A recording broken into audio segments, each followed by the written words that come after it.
네, 안녕하세요. 드디어 김종호 바이블 스터디의 구약 성서의 세계, 구약 이야기 첫 번째 강의를 시작하게 됐습니다. 간단하게 좀 말씀드리면, 일단은 저희가 구약 성서에 대해서 한번 전체적인 맥락을 가져보는 그런 시간을 저희가 가지려고 합니다. 이게 굉장히 오랜 시간 동안 이게 지속이 될 것 같아요. 그래서 번호를 제가 1번, 2번 매겼는데, 이게 한 200번, 한 300번까지도 이제 계속해서 가기를 바라는 게 이제 저의 어떤 바람입니다. 오늘은 이제 구약 이야기의 첫 번째 시간으로 해서 과연 구약 성서란 무엇인가, 이제 성서란 무엇인가에 대해서 살펴보는 시간을 갖도록 하겠습니다. 자, 우리가 누구나 이제 성경은 가지고 있죠. 집에 뭐 단 한 권의 성경만 가지고 있는 사람은 아무도 없을 거예요. 저희 집에도 어렸을 때부터 사용했었던 각종 성경책들이 뭐 10권, 20권 굉장히 많이 있습니다.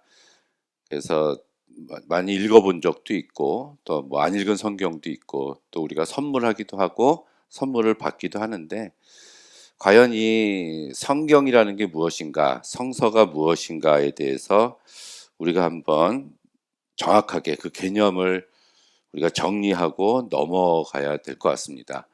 여기서 한 가지 용어 정리를 하고 지나가려고 그러는데요. 성경이라고 해야 하는지 성서라고 해야 하는지, 이거를 우리가 한번 짚고 넘어갑시다. 뭐 둘 다 똑같아요. 성경이라고 하면은 경전이라는 의미가 있어서 조금 더 종교적인 색채를 띠고 있다고 볼 수가 있고요. 성서는 책의 의미가 좀 가깝겠죠. 그래서 권위가 성경보다 성서라는 말이 권위가 조금 더 떨어지는 게 아닌가라고 또 볼 수가 있지만, 저는 기록되어진 모든 것들은 굉장히 거룩하고 귀한 것이라고 생각을 합니다. 그래서 저는 성경보다는 성서라는 말을 좀 사용하고 싶어요. 종교적인 그런 성경이라는 교리적인 어떤 종교의 색채를, 불경 이런 식으로 그런 종교적인 색채를 나타내는 것보다는, 그래도 인간들이, 사람들이 씨름하고 하나님과 치열한 논쟁을 벌이는 가운데 만들어진 작품, 인간의 기록에 대해서 저는 조금 더 강조를 하고 싶어서 되도록이면 성서라는 표현을 쓰도록 하겠습니다. 다 똑같아요. 우리가 영어로는 바이블이라고 이야기를 하죠. 바이블. 이 바이블은 비블로스라는 그 헬라어에서 왔습니다. 원래 파피루스의 안쪽 표지라는 뜻인데, 갈대나무의 아주 얇은 안쪽 면에다가 예전에 글을 썼어요. 그래서 그 쓴 것 자체가 이제 파피루스라고 하는데, 그것이 어원의 기본이 돼서 비블로스가 나왔고 거기서 바이블이 나왔는데, 기초적인 일반적인 뜻은 책이에요. 책, 북. 그런데 이게 거의 고유명사가 돼서 바이블 이렇게 저희들이 받아들이고 있습니다. 이게 요즘 우리들이 보기에는 이해할 수 없는 게, 여기에도 이렇게 책들이 굉장히 많지 않습니까? 저희가 펜도 있고 종이도 있고, 그래서 언제나 어디서나 쉽게 기록을 할 수가 있지만은, 예전에는 그렇지가 못했어요. 우리가 문명이라고 생각할 때는 우리가 BC 3000년 전부터 문명 사회라고 얘기를 하는데, 그때 글자가 있어서 문명 사회가 된 거거든요. 무슨 뭐 인더스 문명, 황하 문명, 이집트 문명, 메소포타미아 문명, 그들이 썼던 문자들이 있습니다. 뭐 쐐기 문자, 상형 문자. 그럼 그들이 썼던 문자를 어디에다 기록을 남겼냐면은 동굴 같은 바위를 이제 쪼개거나, 아니면은 이제 벽돌, 진흙에다가 글자를 새겨서 구워서, 그걸 점토판이라고 얘기를 하잖아요. 그런 것들이 이제 지금 간간히 발견이 되는데, 그런 기록이 남겨졌다는 거, 그리고 그 후에는 그 양의 가죽을 벗겼다는 거, 또는 갈대나무의 안쪽을 벗겨서 글자를 적었는데, 많은 글자를 적을 수가 없었어요. 그래서 요즘 우리가 뭐 300페이지, 400페이지 되는 한 권의 책에 나와 있는 문자를 기록을 하려면 이런 파피루스 같은 것들, 전토판들은 책 한 권이 이곳에 가득 채워도 되지 그 부족할 정도로 굉장히 많은 분량을 차지하고 있었습니다. 그래서 이게 고대에서는 역사를 기록한다는 것이 굉장히 어려웠고, 그래서 기록을 할 수가 없어서 이 고대인들은 구전으로 했어요. 입으로. 그래서 어떤 마을이나 부족에 이 역사를 전달해주고 그 전수받아서 또 전달해주는, 그러니까 마을의 추장이나 뭐 마술사들이 있었던 것처럼 그런 역사가들이 있었습니다. 그래서 그들에게 구전으로 역사를 얘기해 주면은 다 외우고 암기해서 또 밑에 사람들한테 전달하는. 성서 시대도 사실은 굉장히 오래됐는데 그때도 이 마음대로 기록을 할 수가 없어서 구전화된 것이 많이 있지 않았을까, 우리가 이렇게 추측을 해볼 수가 있습니다. 자, 아무튼 이제 바이블이라는 게 책이라는 것을 뜻하는 거고요. 이제 우리가 공부해야 될 것은 구약 성서, 구약 성경입니다. 올 테스트먼트라고 이야기를 하는데, 이 구약 성경이 있다면은 이것은 신약 성경이 있다는 것을 전제로 해서 나왔단 말이고, 신약 성서 고린도후서 3장 14절에 보니까 이 구약이라는 단어가 나와요. 우리말 성경에. 그러나 저희 마음이 완고하여 오늘까지라도, 이게 사도 바울이 한 얘기죠. 구약을 읽을 때 그 수건이 오히려 벗어지지 아니하고 있으니, 이게 이제 사도 바울이 가지고 있었던 당시의 성서가 이제 구약 성서였다는 것을 의미를 가지고 있죠. 우리가 디모데후서 3장 16절에 모든 성경은 하나님의 감동으로 된 것으로 교훈과 책망과 바르게 함과 의로 교육하기 유익하다고 얘기하고 있는 그 모든 성경이 디모데 후서에 쓰여졌다면은, 그때 바울이 디모데에게 편지를 보내면서 이야기하고 있었던 모든 성경은 절대적으로 구약 성경을 가리키는 것이지 신약 성경은 그때 나오지 않았잖아요. 그래서 이 구약이라는 것이 존재를 하고 있었다, 것을 우리는 볼 수가 있습니다. 구약이라는 말이 있었다. 이 구약 성경을 이 유대인들은 경전, 미크라라고 이야기를 하고 또는 타낙이라고 불렀는데, 이게 이 히브리인들은 구약 성서를 3분법으로 나눕니다. 3분법. 그래서 이제 모세오경, 그리고 예언서, 성문서. 모세오경을 토라라고 하고 예언서를 네비임, 그리고 성문서를 케투빔이라고 하는데, 요거는 다음 시간에 저희가 좀 더 자세하게 다룰 거예요. 근데 여기 히브리어가 좀 깨졌습니다. 깨져서 이 토라가 요게 먼저 쓰여져야 되거든요. 토라. 이게 타우고요. 네비임도 깨졌어요. 이게 눈이고 케투빔의 첫 글자. 그래서 요게 이 토라의 첫 글자 타우하고 네비임의 첫 글자 눈하고 케투빔의 첫 글자 카프, 요 세 개를 이제 연결해 놓으면은 타우 눈 카프가 되는데, 히브리어는 아아라는 모음을 가지고 있어요.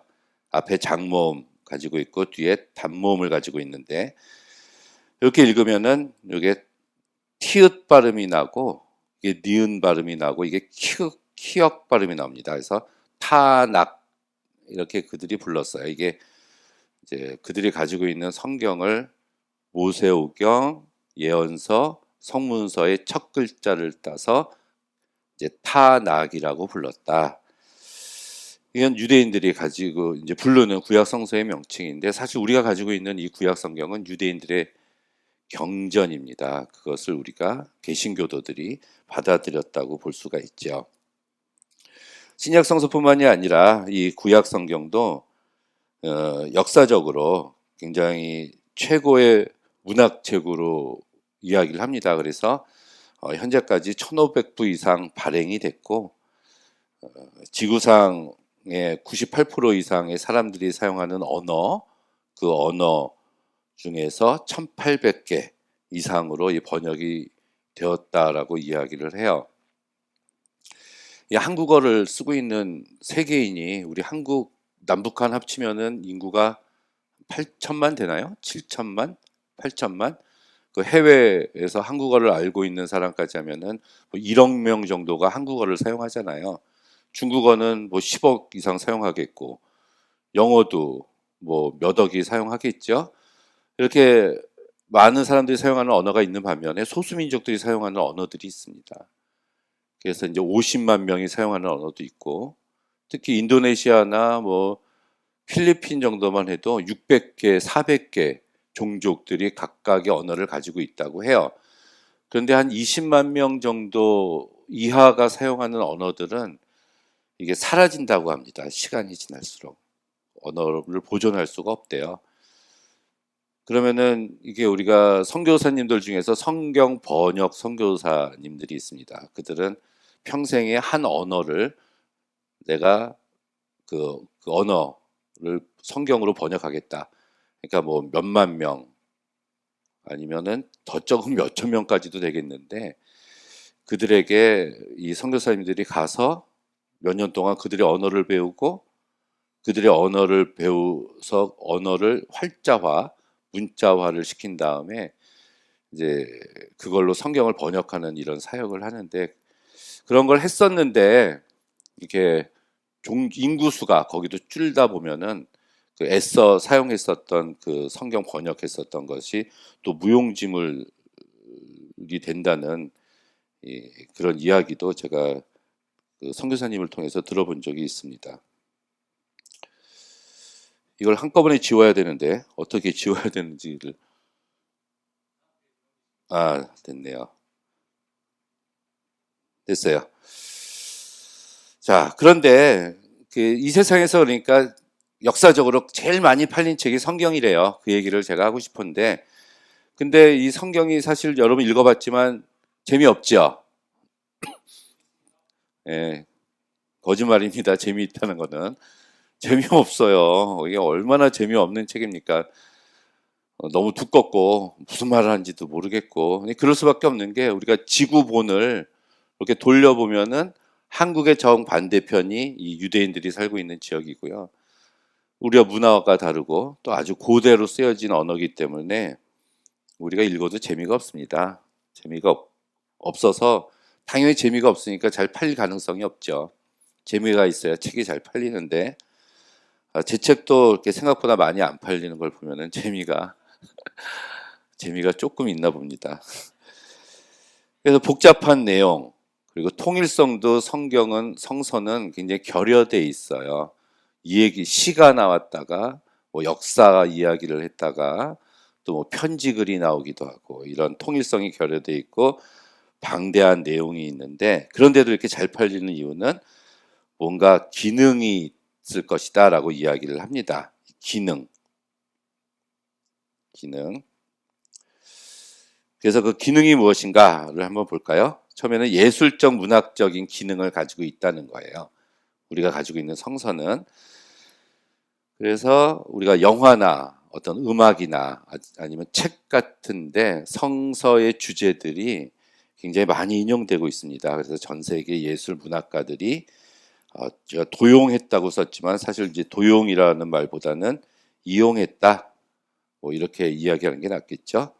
우리 제임스 딘 나오는 영화로 유명한 존 스타인백의 에덴의 동적은 창세기 4장의 가인 이야기를 하는 것 같고, 우리 황순원의 가인의 후예라는 책도 있지 않아요? 그리고 까뮤의 타락은 창세기 3장에 대한 거, 존 밀턴의 신라권도 이제 낙원을 잃어버린 얘기잖아요. 그리고 베토벤이나 핸델의 어떤 음악들, 이렇게 굉장히 많은 작품들이 인문학적으로 문학 작품, 특히 러시아도 굉장히 많은 것 같아요.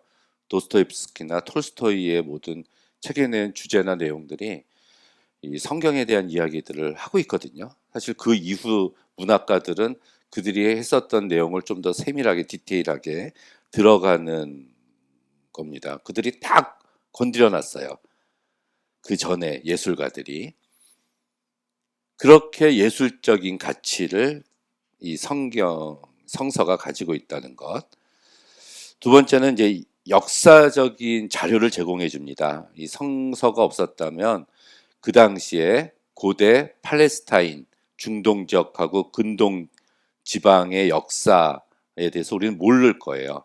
이집트에 대해서도 많은 자료를 가르쳐 주고 있고, 특히 블레셋이나 모압이나 에돔, 지금 사라졌지만 그들의 역사, 또 유대인의 기원에 대해서 아주 신빙성 있는 정보를 제공해 주고 있어요. 그리고 또 이 성서가 이렇게 많이 팔린 이유는 법적인 윤리적인 면이 있다고 이야기합니다. 이 서방 국가, 미국이나 뭐 유럽 같은 나라에서 이 구약 성서의 원리가 이 나라들의 그런 법과 윤리의 근거를 이루고 있어요. 그들의 법 처음에 기초를 세울 때 이제 성서에 대한 기초를 두고 소위 말하는 헌법 같은 것도 세웠다고 볼 수가 있거든요. 특히 우리가 율법서나 예언서에 보면은 사회 정의 사상이 나옵니다. 인권 존중 사상 같은 것들이 이 고아와 과부를 잘 돌보라는 것, 이웃의 것을 탐하지 말라는 것, 이런 기초적인 그 삶에 있어서의 모든 윤리적인 면에 대한 기틀을 제공해 주고 있고, 그래서 이것이 발전해서 이 여성 해방 운동, 뭐 인권 운동, 미국의 뭐 흑인 해방 운동, 아시아나 남미의 또 해방 운동 같은 거 있었죠. 로메로라는 영화도 있었고, 이게 우리나라에 와서는 또 뭐가 됐어요. 한 70년대, 80년대 유행했었던 민중신학이라는 거 있습니다. 민중신학. 그런 것들도 이 구약성서를 기반으로 해서, 물론 신약성서도 마찬가지고 이런 기초를 제공해주고 있다는 얘기입니다.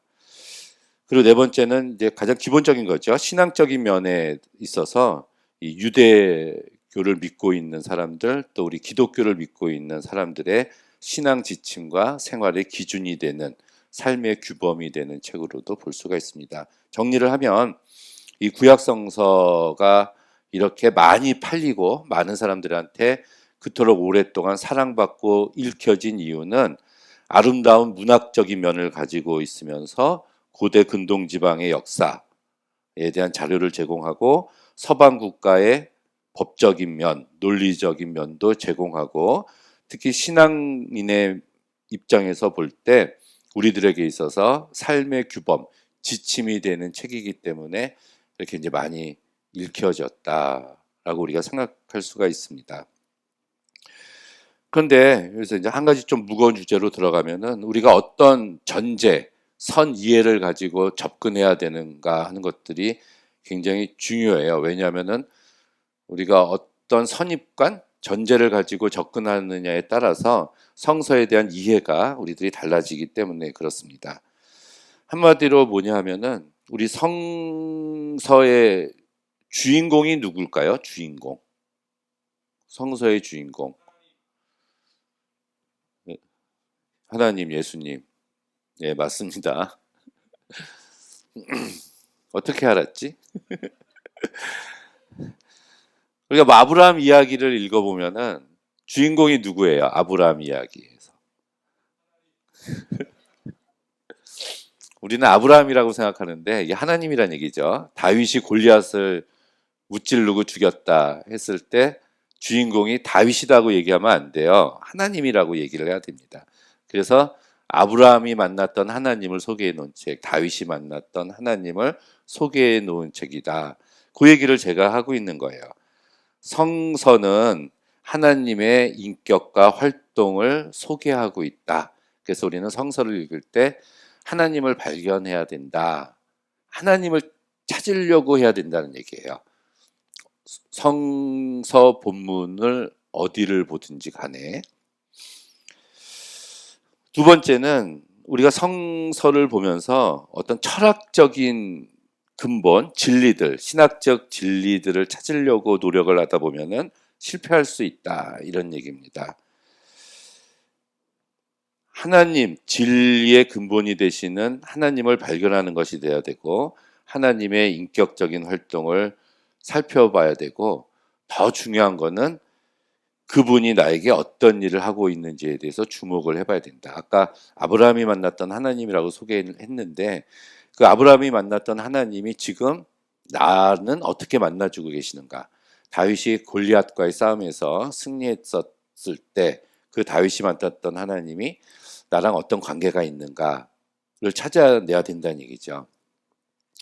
우리는 이제 뭐 많은 공부를 합니다. 뭐 영어 공부도 하고요, 수학 공부도 하고 뭐 뭘 배우려고 공부를 하지만 그 중에서 우리가 교회에서 하는 게 성경 공부인데 성경 공부를 통해서 첫 번째는 지식을 알 수가 있겠죠. 뭐 여러 가지 성경에 대해서 기본적인 것을 알 수가 있지만 성경 공부는 거기서 끝나면 안 돼요.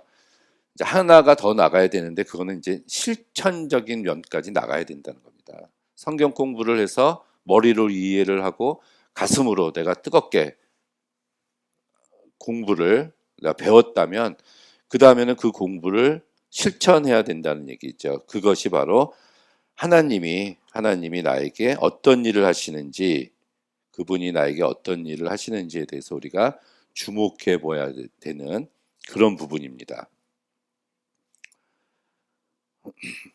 그리고 세 번째로 지금 창조주가 되시며 진리가 되시는 하나님을 소개하는 책이다. 제가 지금 같은 말을 여러 가지 다른 각도로 이야기를 하고 있는 거예요. 하나님을 소개하고 있는 책이라는 거. 하나님을 소개. 하나님. 그래서 성경 자체가 신격화되어서는 안 된다. 성경책 자체를 우리가 신격화하면 안 된다는 얘기예요. 우리 뭐 영화 보면 많이 나오잖아요. 십자가, 목걸이 같은 거를 앞에 두면은 뭐 드라큘라 같은 영화 마귀들 오면은 막 그들이 도망가잖아요. 성경책도 이렇게 꺼내면은 귀신들이 도망가고 마귀가 이제 사탄 마귀가 도망가는 이런 영화들을 우리가 많이 봤는데 그거는 그 영화를 극본을 쓴 극본가 작가랑 그 감독의 해석이지 사실은 도망가지 않습니다. 성경은 그냥 성경일 뿐이고 그냥 책일 뿐이에요. 제가 뭐 예전에 이제 강의하면서 이제 구약개론을 강의하면서 성경책을 집어 던진 적이 있어요. 바닥에다가 제 성경책을 이 이야기를 하면서 성경 자체가 신이 아닙니다 했더니 학생들이 막 얼굴이 시뻘개져 가지고 그 성경책을 들고 막 저한테 갖다 줬는데 그래서 회개를 했습니다. 이건 내가 너무 지나친 행동이었구나. 그 다음부터 집어 던지지는 않았지만 제가 그렇게 한 이유는 성경 자체 하나님의 말씀이 담겨져 있는 이 성경 이거를 우리가 너무 신격화하고 귀중하게 생각한 나머지 집에다가 잘 놔뒀다가 일주일 뒤에 교회 갈 때 싹 꺼내가지고 살짝 들고 갔다가 와서 또 이렇게 이제 가지런히 놓는 그런 행동은 하면 안 된다. 뭐 그런 얘기죠. 성서가 권위가 있습니다. 아주 위대한 책이죠. 위대한 책인 이유는 우리가 그것을 읽고 내가 그 말씀대로 살았을 때 내 삶이 변화가 됐을 때 하나님의 능력이 나타나는 거지 성서 자체가 나타나지 않아요. 성서 자체가 굉장히 귀중하다면은 우리는 아주 값비싼 제본이 들어간 성서를 구입해야 될 겁니다. 그렇죠? 겉표지는 가죽 그리고 금박이 돼 있는 그럴수록 더 우리의 믿음이 더 좋아지는 듯한 착각을 하게 만들어요. 그래서 성경책 자체는 우리가 이제 열심히 그냥 읽는 그런 용도로 사용하자는 거. 그리고 성경은 역사의 주관자가 되시는 하나님의 살아계신 실제를 느끼게 하는 책이어야 된다. 우리가 하나님을 발견해야 된다는 얘기입니다. 읽을 때마다 하나님을 발견해야 되고 성경이 있기 때문에 하나님이 계신 것이 아니라 하나님이 계시기 때문에 성경이 있는 것이다. 하나님이 중요하다는 얘기죠. 네 번째는 신학적, 철학적 진리들을 체계적으로 집합시키는 조직화 작업도 신앙인의 두 번째 관심이 되어야 한다. 이 말이 뭐냐면은 이 조직화돼 있다 이 말이죠. 이거를 우리가 조직신학이라고 이야기를 해요. 그러니까 우리가 성서 자체는 제가 볼 때는 어떤 이야기가 있고 흐름이 있기 때문에 그렇게 받아들여야지 시스테마틱하게 어떤 교리를 찾는 이런 부분도 필요가 없다는 게 아니라 두 번째 관심이 돼야 된다. 그거를 첫 번째로 두어서는 안 된다. 저는 뭐 그렇게 생각을 합니다. 왜냐하면 그 작업은 사실 대안을 주지 못해요. 그리고 하나님의 활동을 격화시킬 수 있기 때문에 그렇습니다. 자, 그러면 정리를 해볼게요. 어떤 책이든지 기록 목적이라는 게 있습니다. 내가 영어 공부를 하려고 하는데 중학교 2학년 수학 참고서를 샀다고 생각해 보세요. 막 뒤져봤더니 영어가 안 나와요. 뭐 나와봤자 뭐 사인, 코사인, 탄젠트, x, y, z밖에 안 나오죠. 그러면은 그 책, 내가 공부할 기록 목적에 어울리지 않는 잘못된 책을 사용을 한 겁니다. 그렇죠? 영어 공부를 하려면 영어 책을 사야 돼요. 그것처럼 이 성서도 이게 기록한 목적이 있습니다. 성서의 기록 목적. 이거는 우리가 이제 외워야 돼요. 외워야 되는 거. 자, 이 세상 안에서, 이 세상 역사죠. 오늘날 내가 살고 있는 이 세상 안에서 하나님의 선하게 활동하시는 목적이, 하나님은 어떻게 활동하세요? 선하게. 어디에서? 이 세상 안에서. 천국에서 활동하시는 게 아니라 하나님은 내가 살고 있는 이 세상 안에서 하나님이 선하게 활동하시는 이 하나님의 목적이 이 역사를 이끌어 나가신 하나님의 목적이 있음을 계시하는 것이다. 계시는 보여주신다는 뜻이거든요. 하나님이 지금도 이 세상 안에서 이 세상 역사를 선하게 이끌기 위해서 여러 가지로 보여주고 계시다는 얘기예요. 그래서 하나님의 활동과 임재를 소개시켜주는 책이다. 성서는 한 번 더 정리를 해볼게요. 정이라고 이름을 지었는데 성서란 역사 안에서 행하시는, 이 역사라는 거 중요합니다. 내가 살고 있는 이 땅에서 행하시는 하나님의 활동, 특히 사람을 향한 하나님의 선한 계획을 영감받은 저자들이, 기록은 사람들이 했잖아요. 영감받은 저자들이, 그 저자들이 가지고 있는 모든 재능들을 총동원해서, 그 저자들이 가지고 있는 재능이라 하면 역사적인 통찰력, 그 저자의 문학적인 기교, 또 신학적인 이해, 이런 것들을 다 동원해서 기록한 책들을 성령님의 인도하심에 따라 후대의 사람들이 편집한 책이다. 이것이 성서에 대한 정확한 정의라고 볼 수가 있습니다. 요 한 네 줄밖에 안 되는데 여기서 할 수 있는 이야기들이 사실은 굉장히 많습니다. 편집이란 단어도 있고요. 또 영감받은 저자들의 재능을 하나님이 다 동원하셨다는 것도 우리가 이야기를 좀 많이 해야 되는 부분들이에요. 요 얘기들은 앞으로 계속해서 나올 겁니다. 계속해서 나올 거기 때문에 우리가 한 번에는 우리가 이해할 수 없겠지만은 좀 보면은 계속 이해가 되지 않을까. 여기서 중요한 거는 이제 이 땅에서, 우리가 살고 있는 이 땅에서 하나님이 활동하고 계시다는 것.